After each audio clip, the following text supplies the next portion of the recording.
John Marston had spent years fighting wars that no one remembered. Now he lived paycheck to paycheck, fixing outdated hover engines in the back end of a greasy mechanic shop on a rundown colony station the government barely acknowledged. Veterans like him received no grand rewards, no generous pensions, just long nights, aching bones, and the slow realization that the universe had moved on without him. So when a courier in an official royal uniform knocked on his rusted apartment door, John assumed they had the wrong guy. John Marston? The man eyed him with barely disguised skepticism, glancing at John's oil-stained work jacket and unshaven face. John leaned against the doorframe, arms crossed. "Who's asking?" The courier handed him a sealed hollow scroll, the kind used only for royal decrees. "The late Prince Kalor of Vanar has left you an inheritance." John blinked. Prince Kalor? The name rattled around in his brain like a loose bullet. He remembered the man, barely. A diplomatic mission gone wrong, an ambush in a no-name sector. A prince bleeding out in his arms while explosions rattled the sky. John had saved him, shoved him onto an AAC ship, then limped back to his squad. That was years ago. Kalor was dead now.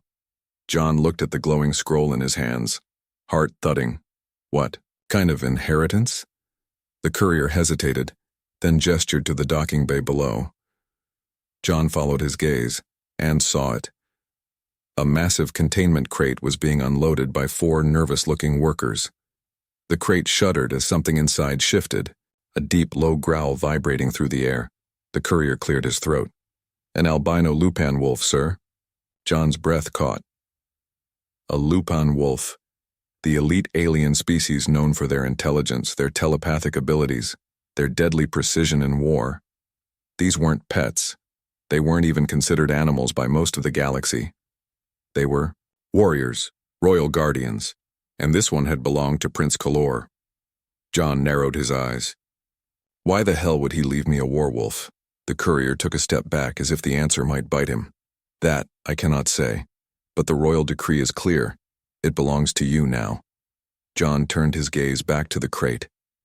The creature inside growled, again but not in fear. It was the growl of something waiting, something watching. And somehow John knew. This was only the beginning. The docking bay was eerily silent as the crate hissed open, releasing a burst of cold air from the containment field. Workers scattered, keeping their distance, their hands hovering over tranquilizer weapons as if expecting violence. John stood his ground, and then the wolf stepped forward. It was huge, at least 6 feet tall at the shoulder, with a sleek, muscular frame built for speed and power. Its fur was pure white, so bright it almost glowed under the station's lights. Its eyes, stormy gray, too intelligent, too knowing, locked onto John instantly. For a long moment, neither of them moved. Then, in a voice as smooth and articulate as any diplomat, the wolf spoke. "So," the creature mused, tilting its head slightly. "You're the one he chose." John froze. Survival instinct, honed from years of war, screamed at him. John had seen a lot. Aliens with tentacles, AI implants that could steal a man's mind, parasites that hollowed out bodies and wore them like puppets. But a talking Lupan. Wolf? That was new. John exhaled slowly, keeping his face blank. "You can talk." The wolf's expression didn't change, but there was a trace of amusement in his voice. "I was wondering when you'd figure that out." John ran a hand down his face. "Right. Of course, talking space wolf. Because why not?" The wolf sighed, stepping fully out of the crate, stretching his long limbs like he had just awoken from a deep sleep. "If it helps, you look just as confused as I expected." John watched as the wolf moved with predatory grace, its tail flicking behind it as it surveyed its new surroundings. It showed no fear, no hesitation, just quiet observation, as if measuring everything around it. Finally, John cleared his throat. "You got a name, or do I just call you Wolf?" The creature's silver eyes flicked back to him. "Elsie." John took that in, nodding slowly. "All right, Lyric. Mind telling me why a dead prince left me a talking alien wolf?" El tilted his head, considering the question. Then, with deliberate slowness, he stepped closer, His gaze locked onto John's. "I belong to you now," El said, his voice quiet but unshakably certain. "Because Kalor trusted you with something the rest of the galaxy would fear." John's fingers twitched toward the sidearm at his belt. Not in aggression, just instinct. "And what exactly is that?" he asked carefully. El's eyes darkened. "My existence," he said. John's stomach tightened. This wasn't just some pet, wasn't just an inheritance. This was something bigger, something dangerous. And someone out there wouldn't want El to be free. John took a slow breath. "Well," he muttered, rubbing the back of his neck. John took a slow breath. "Well," he muttered, rubbing the back of his neck. "Guess I better figure out what the hell I just got myself into." El huffed in amusement. That would be wise. John didn't know whether to laugh or run. Instead, he held out his hand. El hesitated, just for a moment. Then he reached out, placing a massive clawed paw into John's palm. A silent agreement, a deal with no way out. John knew, deep down, that his life had just changed forever, and for some reason, he wasn't sure whether to be terrified or relieved. John wasn't sure what to do with Lyric. For one, a massive albino talking wolf wasn't exactly something you could walk around with unnoticed, especially in a colony station where everyone gossiped. Even now, as they moved through the narrow corridors, toward John's apartment, he could feel the stares. The way people paused mid-conversation. The way their eyes widened before they whispered to each other, of course, seemed completely unbothered. The wolf moved fluidly, his silver eyes flicking between people with quiet interest but never lingering. He walked beside John with deliberate ease, like he belonged here, like he had always belonged anywhere he chose to be. "Is there a reason you're not freaking out?" John muttered under his breath, keeping his hands stuffed in his pockets. El glanced at him, his ears twitching. "Would that be useful?" John sighed. "You're a giant talking wolf, Lyric. Most creatures like you don't exist outside horror stories or war manuals," El hummed in thought. "You fear what you do not understand. It is a common flaw of your species." John shot him a look. "Flaw?" Lyric's tail flicked slightly. "An observation." John rubbed his face, wondering if this was what insanity felt like. He had spent years trying to get away from war, from missions, from responsibility, and now, a royal alien wolf was casually psychoanalyzing him in public. They finally reached the entrance to his small apartment. John pressed his hand to the scanner, and the door hissed open. He stepped inside first, glancing back as El followed, his fur practically glowing in the dim lighting. The door sealed shut behind them. John let out a breath and turned to face his new companion, asset, curse? He wasn't sure yet. El moved slowly through the room, his head tilting slightly as he took in the surroundings. The apartment was small, one main living space, a kitchenette, a single bed tucked in the corner. Functional. Nothing fancy. But John had never needed fancy. El stopped near the window, his reflection ghostly pale against the glass. "You live alone," he noted. John scoffed, tossing his jacket over a chair. "What gave it away?" El turned toward him, his gaze unreadable. "No scent of others, no disturbances in your space. You do not expect visitors." John leaned against the counter, crossing his arms. "I don't like people in my business." Lyric considered that. "Then you must find my presence very inconvenient." John exhaled through his nose. "You have no idea." Silence stretched between them. John could feel Lyric studying him, like the wolf was peeling him apart, reading every thought before he had time to process it himself. Then finally El spoke. "You do not trust me." John didn't answer right away. He just stared at the wolf, the creature that shouldn't exist, the being that shouldn't be his problem, and shrugged. "I don't trust anyone." El gave the smallest nod, as if that made sense to him, as if that was expected. "Good," the wolf murmured. "Neither do I." For some reason, that unsettled John more than anything else. John woke to the sound of low growling. His instincts kicked in immediately. His hand shot toward the knife under his pillow, his body tense and ready to strike. But as he scanned the dark room, he realized the growling wasn't directed at him. El was at the window, his massive form partially silhouetted against the neon lights outside. His fur bristled, his muscles coiled tight like a wound spring. His silver eyes locked onto something beyond the glass. John pushed himself up. "What is it?" El's ears flicked back slightly. "We are being watched." John felt ice crawl up his spine. He swung his legs off the bed and moved cautiously toward the window. At first, he didn't see anything, just the usual flow of late-night foot traffic in the station's lower levels. Then he noticed it. A figure, too still, too quiet, standing near the end of the alley below.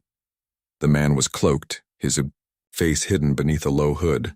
But John knew a professional when he saw one. This wasn't a random bystander. "Damn," John muttered, jaw tightening. El didn't move from his position. "You recognize them?" John's fingers twitched. "Not specifically, but I've seen their type before." Lyric's tail flicked slightly. "Hunter?"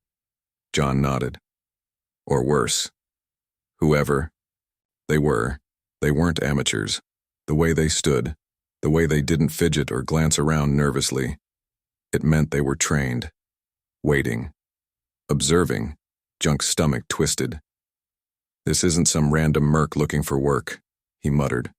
"Someone put a tail on us." Lyric's growl deepened. "Then they know what I am." John did not like that. He turned away from the window, already running through possible exit strategies in his head. If someone wanted Lyric, that meant this inheritance was a lot more complicated than a royal favor. John never trusted coincidences. And right now, too, many things weren't adding up. Lyric finally pulled away from the window, shaking out his fur with quiet tension. "We should leave," he said, his voice calm, steady, dangerous. John exhaled sharply. "Yeah," he muttered, grabbing his jacket. "We should." But deep down he knew this was just the beginning. Someone wanted Lyric back, and John wasn't about to let them take him. John moved through the dimly lit corridors of the station, his steps steady, controlled, but his mind running a mile a minute. He could still feel the weight of the figure's gaze from earlier, still sensed the danger coiling around them like an unseen noose. Beside him, Lyric kept pace effortlessly. The wolf's massive frame drew more than a few wary glances, but no one dared to stop them. Lyric moved like a predator, his silver eyes flicking toward every darkened corner, every shift in the shadows. John didn't need to ask. Lyric had already sensed what he had. They weren't alone. "You sure about this?" John muttered under his breath. Lyric didn't turn his head, but his ears flicked slightly. "About what?" "Leaving without a plan." Lyric huffed. "I thought you preferred action over hesitation." John shot him a look. "I prefer not walking into an ambush blind." The wolf exhaled slowly, his gaze never wavering. "Then keep your eyes open, because it has already begun." John didn't like that answer. He scanned the streets, feeling the air tighten around them. The station was alive. Neon lights flickering, people moving, voices blending into a dull roar of everyday existence. But beneath it, something else simmered. The weight of unseen eyes, the slight hesitation in the movements of those passing, by the feeling that someone was just waiting for the right moment to strike. John reached for his sidearm, then the first shot rang out. A crack of plasma fire split the air. John reacted instantly, diving behind a stack of metal crates as the spot where he'd been standing exploded in a burst of molten slag. Lyric moved faster than anything that size had a right to move. The wolf twisted midair, his body a blur of white and silver as another shot sizzled past. Missing him by inches, he hit the ground running, launching himself into the shadows of a nearby alley before their attackers could adjust their aim. John pressed his back against the crate, cursing under his breath. They weren't dealing with some amateur bounty hunter. These guys had precision military training. They knew who they were chasing. A voice crackled over a comm system, distorted but clear. "Target is moving. Engage."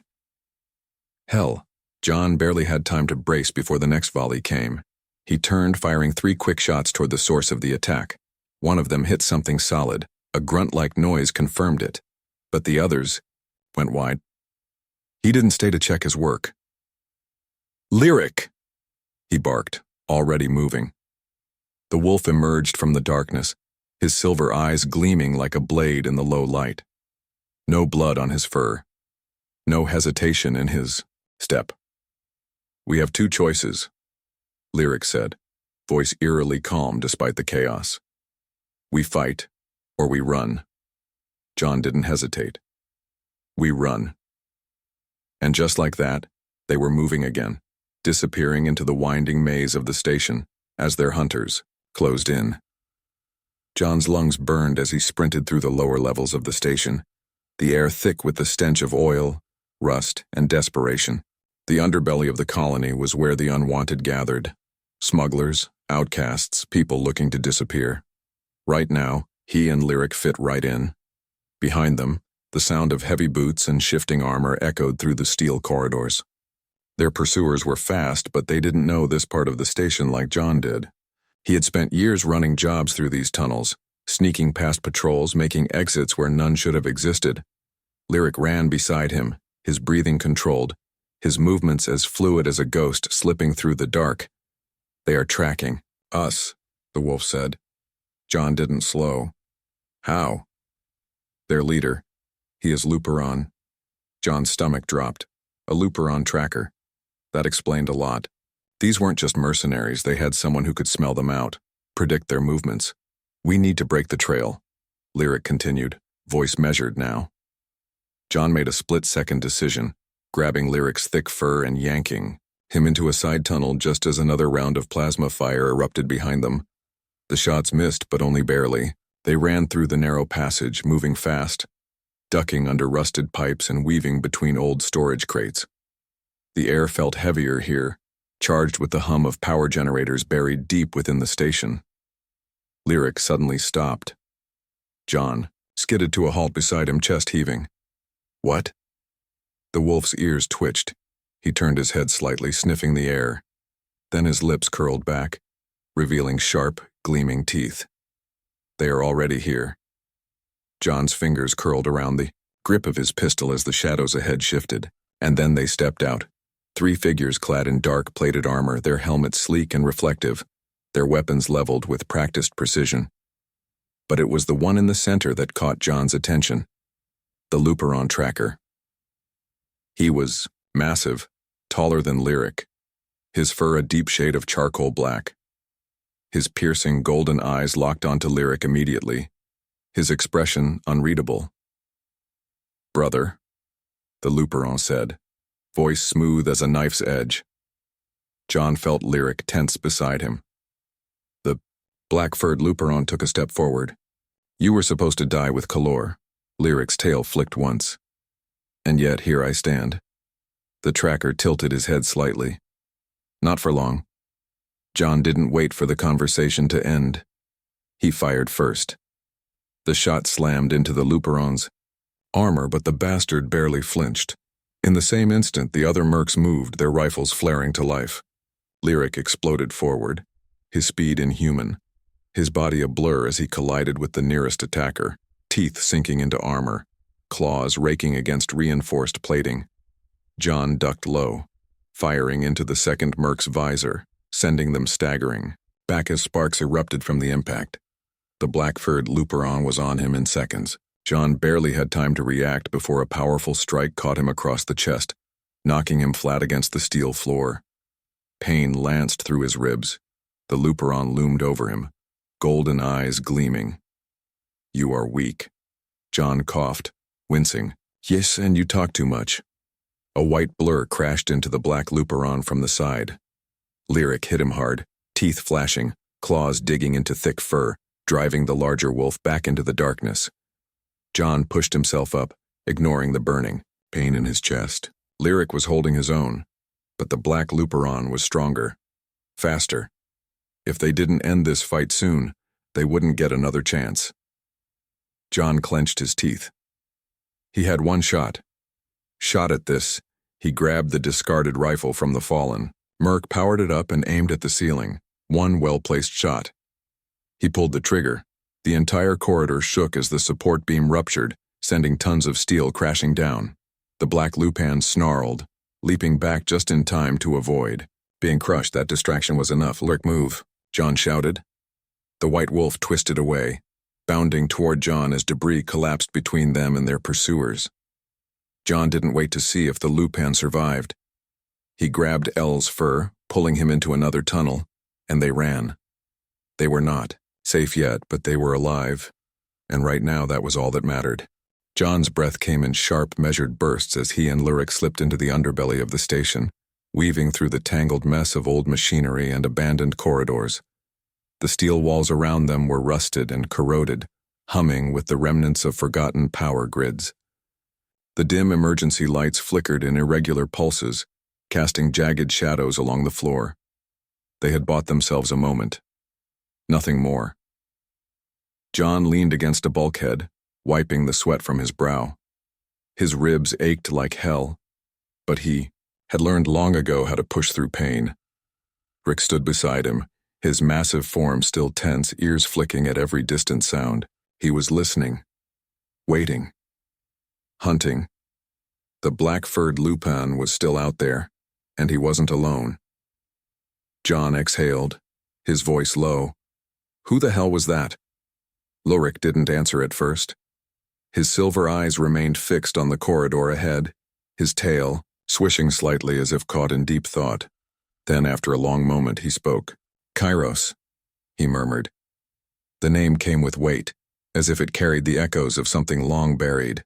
John frowned. "Friend of yours?" Lurik's jaw tightened. "No." Something in his tone made John's stomach twist. He had heard hatred before, in war, in dying men's last words, in the sharp edges of voices that had seen too much. This was different. This was personal. John rolled his shoulder, wincing at the dull pain still radiating through his side. Well, Kairos looked pretty damn invested in putting you down. Lurik let out a slow breath, his silver eyes flickering. He was one of Kor's warhounds, an enforcer, trained to be stronger, faster, more ruthless than the rest of us. I was created to be a symbol of diplomacy. He was designed for war. John shook his head. "Great. So we've got a super soldier wolf on our ass." Lurik's lips curled slightly, though the amusement in his voice was bitter. "Essentially," John rubbed his temples. "And let me guess, he's not the type to just give up and walk away?" Lurik exhaled. "Not while I'm still breathing." John swore under his breath. He could feel it, the tension closing in, the weight of inevitability. They could keep running, keep hiding, but sooner or later Kairos would find them again. And next time, there might not be a collapsing ceiling to save them. They had to end this. John turned to Lurik, his expression set. "Then we stop running." Lurik's ears perked, his silver gaze searching John's face. "You mean to fight?" John nodded. "Yeah, I do." For the first time, Lurik truly smiled, a sharp, knowing expression. "Then, we should choose our battlefield." John grinned despite himself. "You got somewhere in mind?" Lurik's tail flicked. "I do." And just like that, they stopped being prey. The station's old shipyards had been abandoned years ago, forgotten relics of a once thriving industry now left to decay beneath the artificial sky of the lower decks. Twisted metal towers reached toward the ceiling, casting jagged shadows across the cracked ground. The air was thick with the scent of rust and ozone. It was the perfect place for an ambush. John crouched behind an old maintenance console, his pulse steady despite the storm he knew was coming. Lurik stood beside him, his body coiled, ready, his silver eyes locked onto the entrance ahead. They didn't have to wait long. Footsteps, heavy, precise, unrushed. Then the voice, smooth, cold. "I expected you to keep running, little brother." John's jaw clenched as Kairos stepped into view, his black fur blending into the shadows, his golden eyes glowing like molten fire. He moved with absolute confidence, his shoulders squared, his claws clicking against the metal floor. Behind him, 2 mercenaries flanked his sides, their rifles trained forward. John exhaled. "You're late." Kairos smirked. "And you're outmatched." Lurik didn't flinch. "You always did overestimate yourself." Kairos chuckled. "And you always did think you were different." His gaze flicked to John, amusement curling at the edges of his lips. "I see you've picked up a pet." John smiled tightly. "Funny, I was just about to say the same about you." Kairos's expression darkened. "Enough." He stepped forward, cracking his neck. "You are an aberration, Lurik. A mistake. Kor should have put you down when he had the chance." Lurik's fur bristled slightly, but his voice remained calm. "I was never a mistake." Kairos exhaled sharply. "No. But you will be a memory." And then he moved. John barely had time to react before Kairos lunged, closing the distance between him and Lurik in the blink of an eye. Lurik met him head-on, their bodies colliding. With a force that shook the ground beneath them, the 2 wolves locked together, claws flashing, teeth bared in a savage, brutal dance. John focused on the mercs. He whirled out of cover, firing 2 quick shots. One caught a merc in the shoulder, the other hit center mass. The man crumpled, his rifle skidding across the ground. The second merc turned on him, but John was already moving. He ducked low, grabbing a rusted pipe from the ground and swung hard, cracking it across the man's helmet. The impact sent him sprawling. John turned back, just in time to see Kairos slam Lurik into the ground. The black wolf's teeth sank into Lurik's shoulder, drawing a sharp snarl of pain. Lurik twisted, using his momentum to throw Kairos off, but blood was already staining his white fur. John didn't think. He just moved. The fallen merc's rifle aimed without hesitation and fired.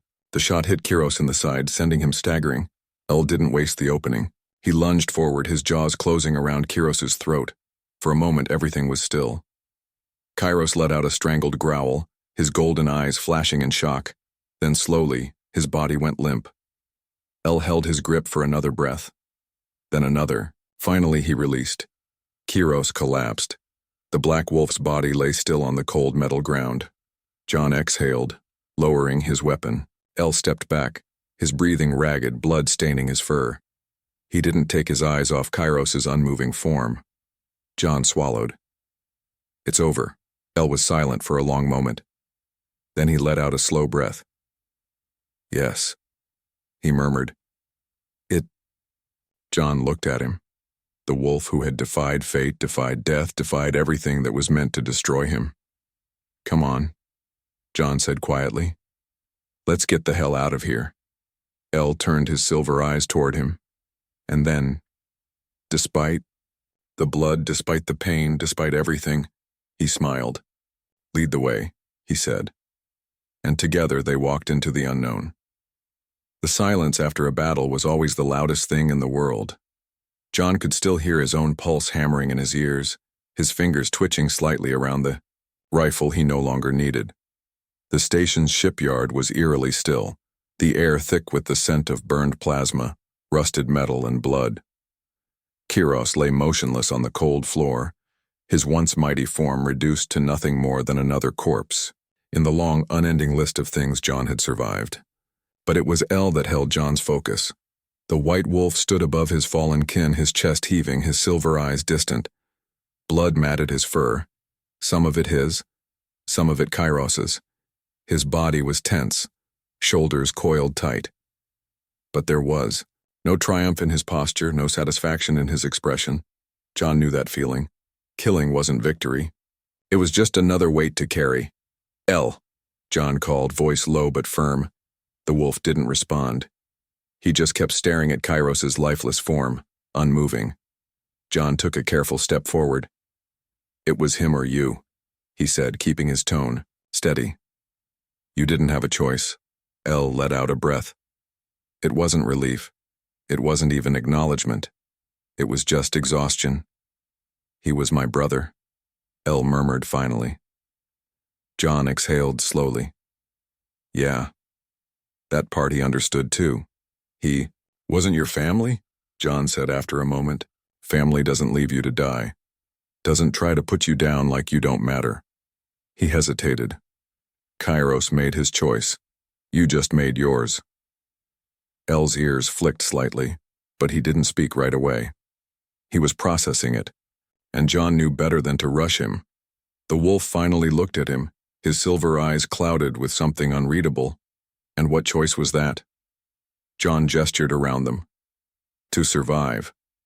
El let that hang in the air between them. Then, finally, he nodded. John sighed, rubbing the back of his neck. All right. We need to get moving before more of his people show up looking for revenge.